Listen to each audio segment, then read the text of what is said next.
I have somebody here, and what I have here is a couple. So we have here the King of Swords and the Queen of Swords. And whenever the two kings, well, whenever the two court cards, the King and the Queen, comes out in the deck, it indicates to me a strong connection between two people. And I feel like it's a mental connection. The mental connection basically means that you two have very similar ideology, similar goals, similar outlook in life, similar feelings about other people, about each other. So I definitely feel like there's a lot of love here. There's a lot of, it's almost like, yes, the love, the respect, the feelings are there.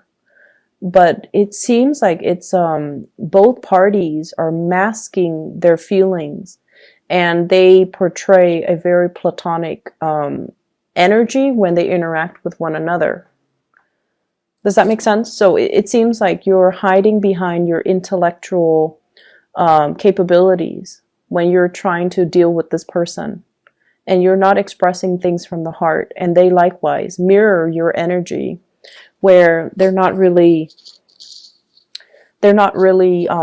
expressing their feelings from the heart. But there's definitely this underlying current of, I really care about you, I really like you, I wish we could be more. So I feel like there might be some other people, there might be family, there might be social expectations.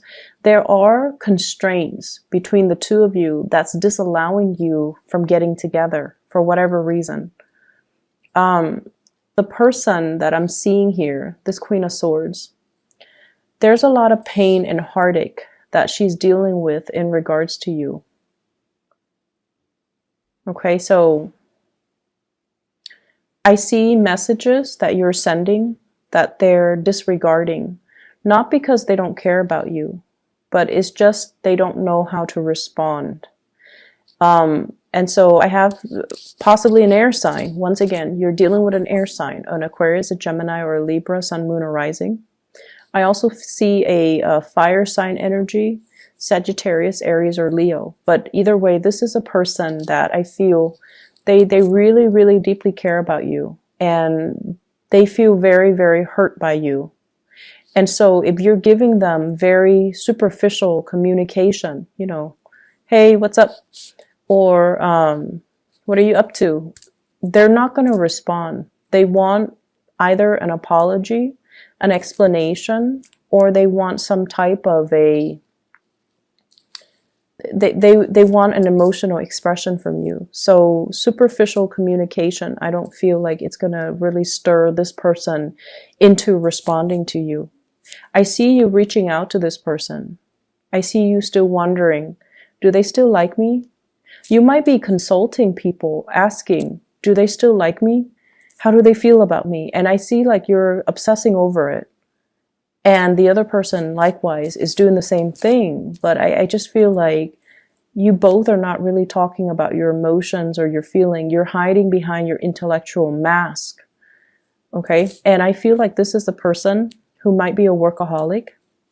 They bury themselves in work, and work is sort of like their safety comfort zone. And so if you've hurt them, they're not going out and, you know, dating people and acting like they're single and, you know, having the time of their life. They're actually burying themselves in the work so that they don't feel things.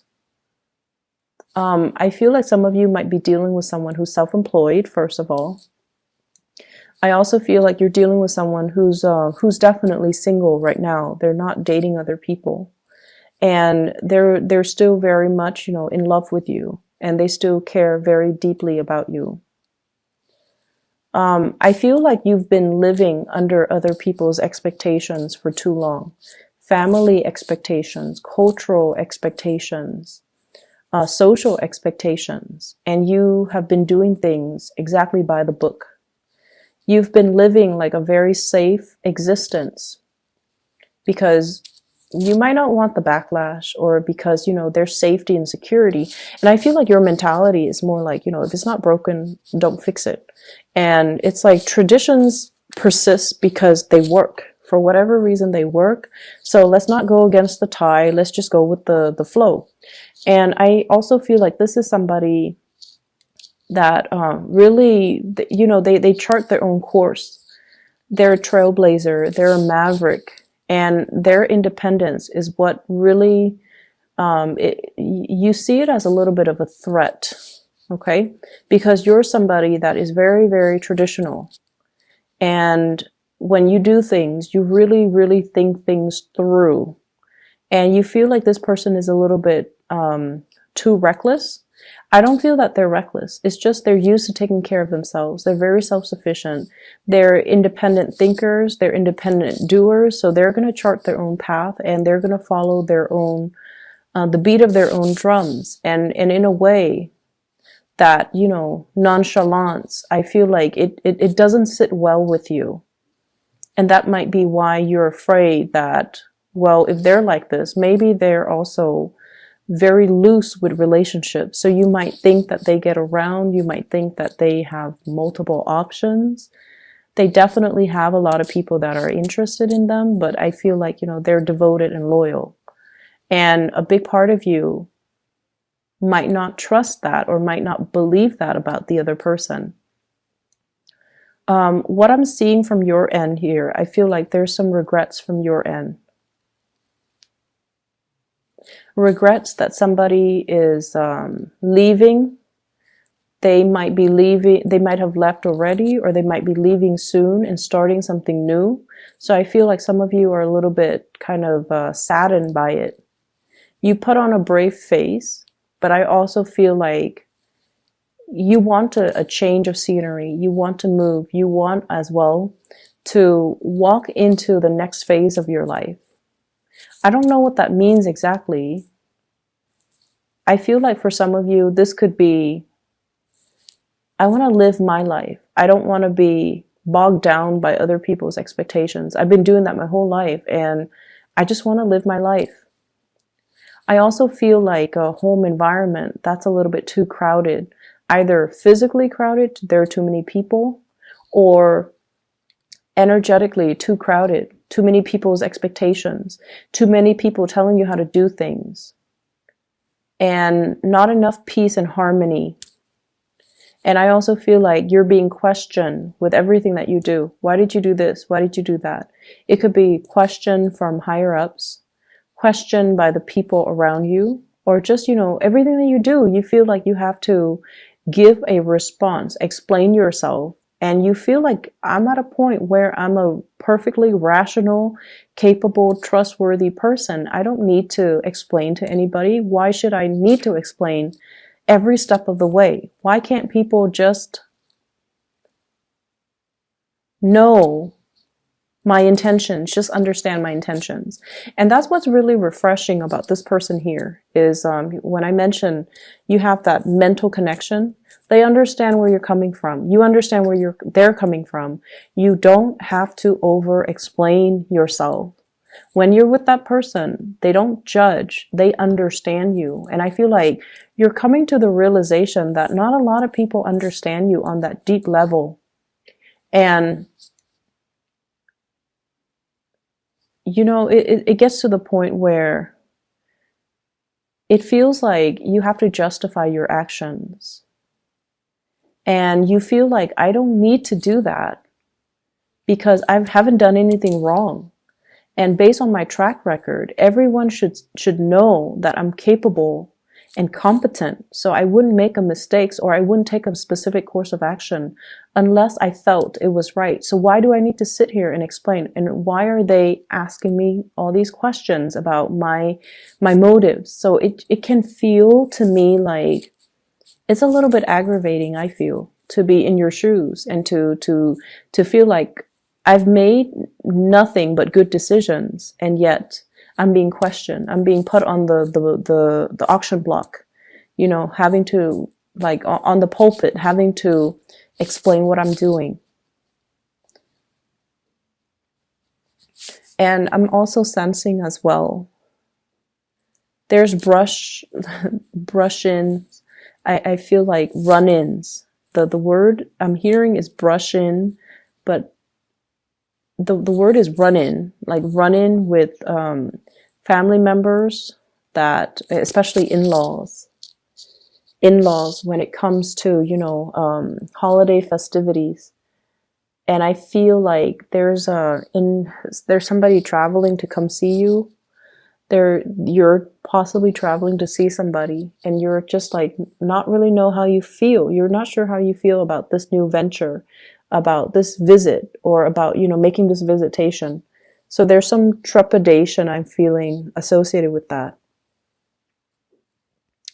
I'm also sensing as well there is a major revival in love and relationship, especially for those who are single.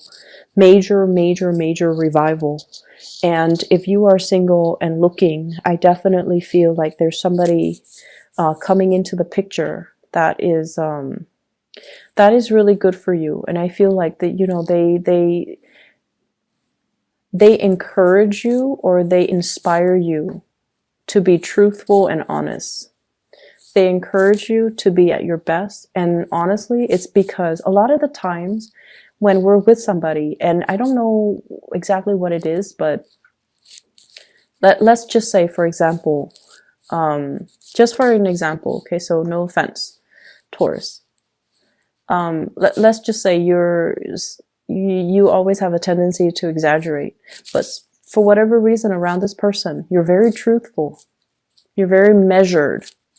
And let's just say you have a tendency to, you know, brag about your income, brag about your accomplishments. When you're around this person, it's just those things don't matter. The pretenses that we put up, the facade that we put on, you know, like none of these things matter. And so I feel like they inspire you to be a better person. And what I feel though is the fact that they inspire you to be a better person, it's not really stemming from them, but it's more like they see the best in you. So you don't feel judged. You don't feel like they're weighing out how much you make. And also, a big part of you is this deep sense of knowing that these things don't matter to the other person. So why talk about it? If it doesn't matter, why talk about it? So I definitely feel like you're making a really good connection with another person. And I feel like there's a lot of passion that can be had, that's kind of brewing under the surface that no one's talking about, but it's definitely there. So you both are kind of hiding behind this facade, like, oh, who cares? But I feel like, you know, the feelings are there. It flows mutually. And I also feel like somebody is telling you to come visit. Somebody is telling you, you know, somebody is like looking at you. I see a lot of like checking up on you, looking at you. And I also see somebody who's, you know, they've either, if this is a new person, it's somebody that is different from you, very different from you culturally. I see like waves, I see the ocean, so they could be, you know, different in nationality from you, different in culture, different in language. So there are a lot of differences between the two of you. And as a result, it might not feel like a safe choice for a Taurus. Like there are too many differences. There are too many things that we have to overcome. So I'm not really sure I want to invest the work and the time in. But I feel like you're very fascinated by this person. I'm also seeing as well, many of you are kind of, I'm seeing like news communication from overseas over a large body of water. So for example, if we're in the continental US, it could be Alaska, even though that's not exactly, you know, outside of the United States. It could be Hawaii. I see like from the Pacific. So news coming from the Pacific, like the Pacific Islands, or those the area in the Pacific. So communication from family, news from far away. And then I'm also seeing a lot of career opportunities that people are bringing to your attention. I don't see you doing anything about it, like putting in the job application or doing anything like that. But I feel like you're reading it, you're noticing it, you're bookmarking it and storing them away for a later date. And I would say time is kind of ticking. So if you're interested, just, put in your bid and see what happens. Because I feel this element of time. I feel like there are a lot of things that you want to do, but I feel like you are constrained by family expectations. Okay. There are a lot of things that you want to leave behind. There are a lot of things that you want to execute, a lot of things that you want to get off the ground, a lot of things that you've been dreaming of doing, but you're afraid of censorship. You're afraid of not getting the support that you need from the people that are really dear to you, not just some random strangers on the street, but family expectations. And I feel like there's a big family for many of you, big families. So it's like there's a lot of people, a lot of inputs. And it seems like you don't feel like you can get their support, and so you don't do it. But I feel like these ideas are bursting forward, and it's really asking you to honor your truth, and to honor the things that really inspire you, and to not live your life under somebody else's thumb, but really, really take the active steps to live your life.